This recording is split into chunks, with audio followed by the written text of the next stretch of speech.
নমস্কার, স্বপ্নাভিক নিউজ নেটওয়ার্কে স্বাগত। আরজি করের ঘটনার প্রতিবাদে রাস্তায় নামল বনগাঁ হাই স্কুলের প্রাক্তনীরা। 1989 সালে এই স্কুল থেকে উচ্চ মাধ্যমিক পরীক্ষায় পাশ করেন সন্দীপ ঘোষ।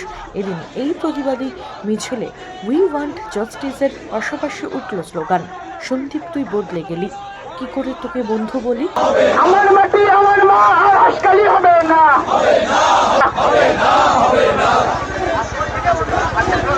মানুষ